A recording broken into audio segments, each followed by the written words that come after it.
Hi, Bill the Alarm Guy here, talking to you today about designing your security system. First, what does a security system do?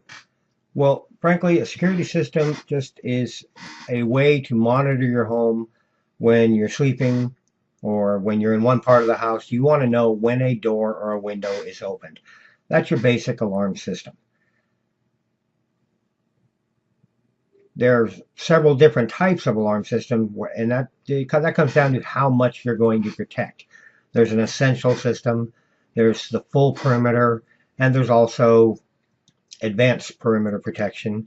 And then you can go all the way into additional protection that's beyond actual intrusion detection. So, what's an essential system? An essential system is your front door, your back door, your garage inside door, and then usually a motion in the center area of the house. This is an essential, it's a basic system, but when you consider that 50 to 60% of the break-ins happen by kicking in the front door or running around to the back of the house and kicking in the back door, that covers more than 50% of the time. The motion sensor is a backup sensor. A lot of people use it to cover a lot of their windows and things like that as a primary. It really should be just a secondary sensor. That's when a intruder comes into your house and doesn't go through one of the areas that you have protected. So the motion is usually in a center area of the house. Most houses are constructed with the bedrooms all in one area, usually one central hallway that leads back to them. That's where you would put your motion sensor. Because most of the time when a burglar comes into your house, they're not going for your kitchen. They don't care about your silverware, unless you have real silver. Most of the time, though, they're going to head for the bedrooms, and particularly the master bedroom, because that's where most people keep their jewelry and their money, things that they want to keep close to their heart, they keep in their master bedroom. So when they come in the house, the motion sensor will detect it. The reason that you don't want to use it as anything other than a secondary device is at night when you're sleeping, the motion sensor is programmed as an interior follower. So what that means basically is when you arm your system and stay, or when you go to bed, you can't have the motion sensor tripping when you get up to go to the bathroom or one of the kids gets up and starts wandering around. You don't want the alarm to be set off by the motion. So when you arm it in stay mode, the motion sensor goes off. That is the downfall to just doing an essential system. It's just a basic system. Works great when you're gone because when you set it in a way, the motion sensor is fully active. So you need to consider all of these things when you buy an alarm system. But the essential, as I always say, a some of an alarm system is better than none at all. You need some kind of protection. The full perimeter is just like it sounds. Basically, you're putting a security curtain around your house so that no matter where an intruder decides to enter, any door, any window, you're protected. It's going to set off the alarm. As I always tell all my customers that I'm talking to, everybody loves lots of doors, lots of windows with the sunlight coming in until the alarm guy comes over because every window means the price goes up. But that's just what you have to do if you want to be protected. An advanced perimeter protection is you would have the essential, so all of your doors would be covered. You would have all of your windows covered. But there are additional devices that you can have that offer more protection. Mainly, there's like you could have beam detectors outside. They would detect an intruder when they go across the beam. That's before they even get to your house. Inside the house, you could have glass breaks or sensors, shock sensors. So if once they bump the window, the alarm would go off. Or the glass breaks, if they smash any kind of windows, because sometimes they might smash the window. Normally, they'll reach inside, unlock the latch, and slide the window open. Then the alarm would go off. Well, what's nice about a glass break is it hears the sound of breaking glass and will set off the alarm, and it's a 24/7 device. That means it's on whether the system's armed in stay mode or away mode or armed at all. When those things detect glass breaking, they go off.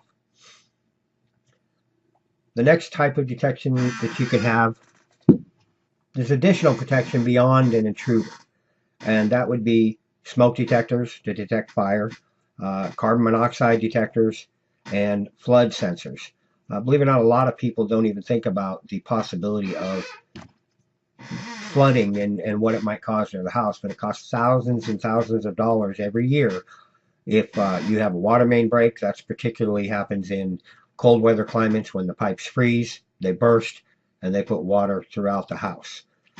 We actually had an incident happen at my house. There's a little tube on the back of your washer that senses when it's full. And that little tube on most washers is not even clamped down. Well, if that vibrates off, your sensor is not there and it doesn't stop the washer from filling up. So if you do like we do, sometimes we start the washer, go out and run around and do some shopping. If we had happened to have been gone when that happened to us, our house would have been full of water. As it was, it just filled up the laundry room and started to soak the carpet.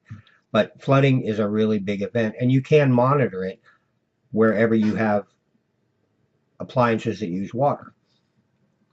So now you know the basic types of now that you know the basic types of protection that there are, most people would want to get everything. They'd want to get the advanced perimeter protection and then have the fire and the CO and the flooding. Well, that's all well and good, but not everybody has the budget that can do that. So in order to design your alarm system, the first thing you have to do is design it for everything and then scale back in the areas that you can. So you don't know whether you can afford it until you know the price, right? Okay, so first thing you do is you make a zone list. Best way I've done for years, you get out a piece of paper, you start at the front door, and you write down the name of every type of opening. So you go to the front door and then go clockwise through the house. In my particular house, I'd be writing down the front door, and then I would have the inside garage door, and then I would go down till there's a downstairs bedroom, so there'd be a guest bedroom window. And then you go around, there'd be the family room window, number 1 and number 2, because there happens to be 2 there. Then the sliding door. Do that going through your entire house. And if you have a second story, go ahead and write down all of them. Now, the second story, you're probably going to eliminate a lot of the different windows. And I'll let you know which ones you should eliminate, which ones you should keep. But write them all down for now. Then you'll want to have at least a smoke detector in the hallway by the bedrooms. You're going to want a carbon monoxide placed fairly close to where that's at. And then you might want to consider flood detection maybe in the laundry room. And that's your primary place that you would want to do it. So once you get down this list, you've got a complete list. This list, hold on to it. Whether you're going to do a do-it-yourself installation, or if you're going to hire a professional, they're going to need this list. You're going to need this list if you're doing a DIY. So it's important to help figure out your budget and what you want to do, and it also helps when you start to program the system later. So that's how you design your alarm system. That's your first steps. So go ahead and get your list out and make your list out of everything that's in your house.